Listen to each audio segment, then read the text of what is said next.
What's up? This is Vince Carter. You're listening to the 3-Point Conversion. Check it out.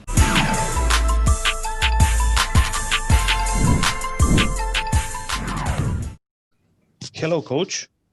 Hello. How are you? Congratulations on the win against the Nets, first of all. And I would like to ask you how big boost you get from that win, and what could you expect to see from your players about the next games? Well, the messages get better today. I thought we took a step in the right direction. There's no panic here. There's no high. There's no lows. We just want to stay the course. To me, that's what we're trying to build here. If people want to overreact after 2 games, that's up to them. We're not going to panic. We're going to just keep getting better every single day. And that was the message. We had a good win. I thought we played well against Brooklyn. Today was a step in the right direction in practice, and I expect us to grow and get better tomorrow in Dallas. So that's the goal. That's the message every single day. And a quick follow-up, how satisfied you are about Gordon Hayward's leadership role? Yeah, he's been doing this for a number of years. He's a pro. He understands the highs and lows of an NBA season. He mentors our young guys. He's had great leadership moments on the court, in the locker room. It's a great luxury to have someone who's been in the fire before, that understands this competition, this game, this league at a high level. So he's been great as a leader. I expect him to step up even more and lead more. It's not just him. There's other guys as well. And we need that leadership moving forward. Thank you. Yes, sir. Rick, go ahead. Hey, JB, where's Malik at this point? And him not playing to this point, how much of that is about the circumstance with the other choices versus where he's at as far as conditioning and readiness? Malik didn't practice today. He had some migraine issues, but he's getting in better shape. He's doing everything he can, Rick, to put himself in position to crack this rotation. A lot of this is a numbers game right now. Obviously, the virus set him back a week, and basically he was behind a week. Other guys stepped into those roles, and they've hung on to him. So it's more about the group around him that has solidified themselves. But Malik's going to continue to do his job, and he's been professional. He's been working. He's getting better every single day. His conditioning's there. I've got no issues with Malik. He's doing everything he can. And right now it's just about opportunity. And I believe he'll stay ready. His opportunity could come and be right around the corner. And he'll be ready. Was anybody else not able to practice, and how was PJ's ankle? PJ practiced today. Everybody else was a go, other than Zeller. Thanks. Sam Perley. Did Zeller's video go viral? I think so. Hey, JB, I know it's only been 3 games. Sam, did you see that video? Of Cody? Yeah. On the naughty list, nice list? Yeah. I did see it. Okay. Just checking. I know it's only been 3 games into the season, but what have you noticed from playing Terry and Gordon together? Can you tell at this point that they have sort of a pre-existing chemistry, because they seem to be, at least from the initial glance, complementing each other really well? They look like they have chemistry. I don't know if it's just back to their time in Boston. I don't know, Sam. I can't really speak to that. All I can say is, based on what I see, I think they play off each other well. I'm sure they understand each other's game at a higher level than if they just came in blindly to this situation. So there's history there, there's connection, there's chemistry. I think it helps us right now. We had a good practice today with those 2 guys playing off each other.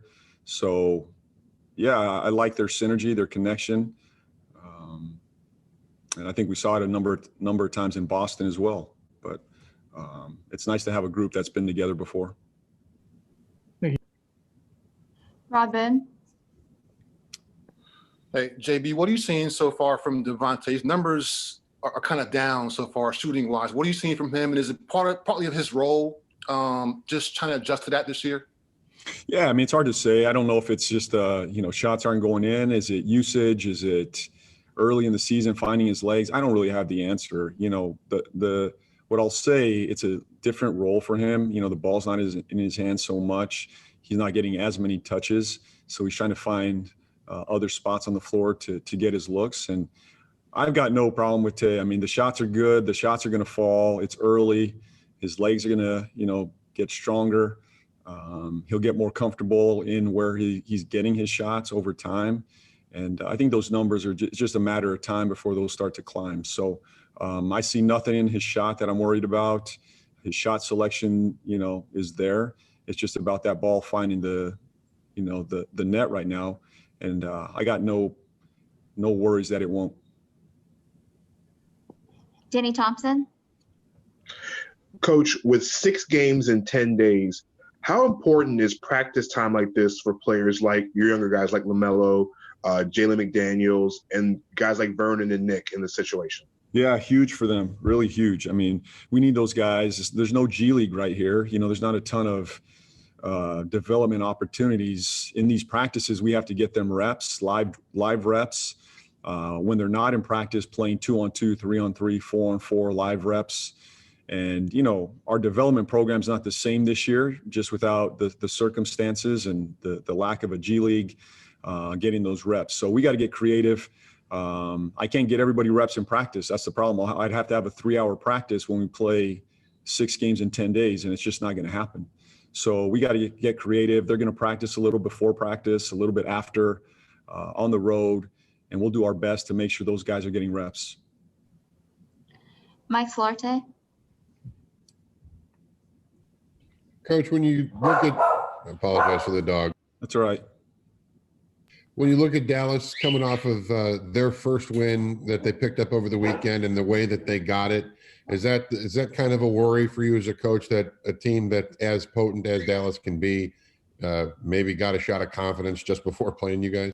Well, I hope we have appropriate fear tomorrow. We did against Brooklyn. We did against Brooklyn, and it forced us to play in a more urgent, competitive fashion against Brooklyn. And I hope we have that same appropriate fear in Dallas. They're coming off a 50-point win. We better be alert. We better be on edge because that's a very good team. But I'm confident in our guys. If I see the same blueprint, the same fire, the same focus as I saw in Brooklyn, we're going to be okay. Just kind of following that up, you mentioned the appropriate fear.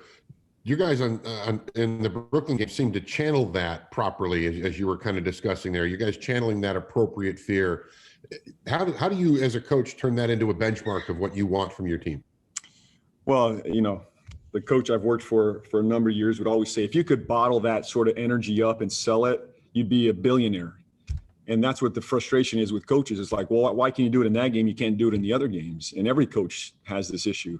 The Brooklyn Nets, their coach had the same issue in our game, right? They had just come off 2 great wins. They come against us. They don't have maybe the same fire and fight. We lost 2 games, and now we come out with a fire and a spirit against a team that's contending for a title this year. And the goal for me is just to get our guys to be more consistent. And I said this to start the season. You've got to become more consistent in your effort and focus, no matter if you're playing the worst team in the league or the best team in the league. It's about the habits and consistency. I didn't like our habits in game 1. I didn't like our focus in game 1. I didn't like our urgency in game 1. There's a number of factors. There's a lot of excuses I could throw out there for game 1. Just didn't happen. I thought we regrouped. We were better in game 2. We were much better in game 3. Keep that same edge, keep that same focus. If we do that and we're more consistent, we're going to win more games than we lose. Ashley Shamady. Hey, Coach. Hope you're doing well. I just wanted to ask a quick question. I know, obviously, this year, incredibly different, no fans, etc. And especially a game like against Brooklyn, having fans would have been awesome. I just want to know, are things still kind of weird, I guess, with no one in there? Or are you guys not even noticing it at all? Or, you know, with games like how you played against Brooklyn, did you notice that the fans weren't there? I mean, I know there's so much energy coming off the bench from the guys. So are they really making up for it? Ashley, it's strange. It's absolutely strange out there with no fans. And it's no excuse. It's nobody's fault. It just is what it is. All these games, every coach I've talked to in the NBA, it's just strange out there. It feels different. We didn't experience the bubble. I think the teams that did experience the bubble at least had an idea what this would feel like. So maybe they were a little more prepared for it. There's no excuses here. We just got to be the energy. The other team's feeling the same thing. You just got to bring your own juice, your own energy, and that's the way it's going to be this season. I miss our fans. It was strange walking out of that building after a big win. It felt like we just left the practice court. There was no vibe. There was no energy. It was like we just left the practice court and we moved on. And I didn't hear you out there screaming. I thought you'd be out there somewhere screaming for us and, banging a drum or something, but I didn't hear anybody out there. Maybe Cristaldi, can shout a little bit louder. Coach, we were screaming. We were screaming from the top, but we're so far away. I know we're just little ants up there. You need to bring it. I will. You need to bring it. I don't know what to play at home next, but when we do, just bring it. Okay. And look, it's just the season we're in, and we are the energy, we are the juice, and that's just the way it's going to be. Thanks so much. Yes. All right, we only have a time for a couple more, so we'll go to Richie and end with Rick.